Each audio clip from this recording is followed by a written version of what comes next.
Salut à toi, Lulus depuis le Bénin et bienvenue dans cette nouvelle capsule de commandant R. Comme nous avons commencé par le faire, nous allons continuer par nous intéresser à la base de Gapminder et aujourd'hui on va jeter un coup d'œil à l'Amérique. Si tu es prêt, attrape ton clavier et rentrons dans le studio. Alors donc pour commencer, on va appeler la base, on va appeler Library Gapminder et on va appeler aussi Tidyverse. Library Tidyverse. Voilà.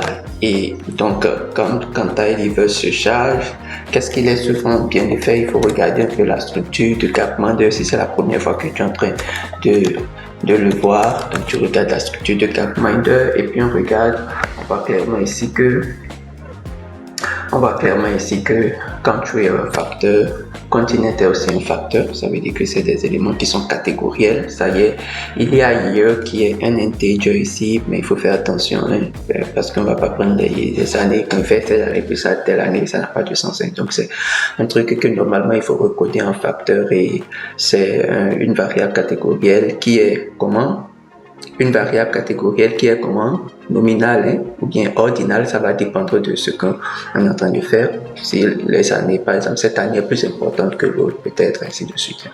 Et après, il y a life expectancy qui est une variable numérique continue et la population, variable numérique continue aussi certainement. Le GDP per capita de la numérique continue, donc des choses comme ça. On est d'accord? Et la fois dernière, comme ce qu'on avait déjà commencé par faire Gapminder. Ça y est, on va appeler filter, on dit layer, donc on fait filter et on va sélectionner quoi? On va prendre le continent américain. Donc aujourd'hui on va prendre Americans. Voilà, donc les Amériques, et c'est ça qu'on va mettre dans notre boîte que on a souvent l'habitude d'appeler data pool. Et la fois dernière je te disais qu'on peut faire toujours unique comme ça. Et on va prendre date, regarder le continent pour s'assurer que effectivement on est en train de s'intéresser. Donc je t'ai dit la fois dernière que une façon de faire quand tu as une grosse base de données, c'est toujours de sélectionner ce qui t'intéresse pour faire de l'analyse. D'accord? Ça c'est très important.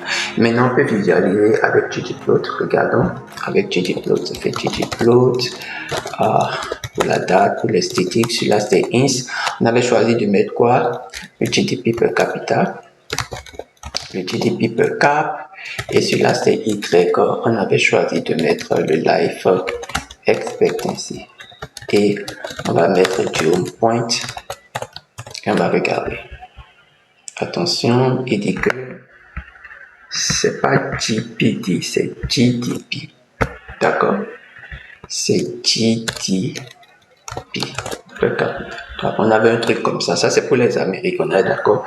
On avait dit qu'il faut rescaler et là c'était ins, donc je fais scale x look 10.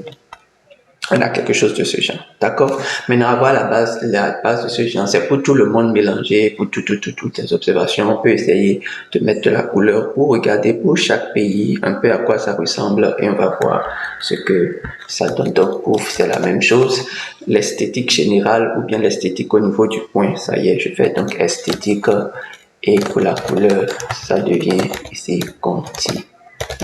Voilà. Et attention, quelque chose ne va pas ici. Attention, c'est la couleur, ça va être les country. Revenons ici. Ah oui, la couleur, ça doit être les country. Country, on va voir l'esthétique couleur country, on est d'accord? Parfait. Donc, on a quelque chose de ce genre. L'Argentine, la Bolivie, le Brésil et tout ça jusqu'au Venezuela. Qu'est-ce que tu vois là? Qu'est-ce que ce graphe t'inspire? Dis-le moi dans les commentaires. Voilà, c'est tout pour aujourd'hui et à la prochaine pour une nouvelle capsule de commentaires. Merci.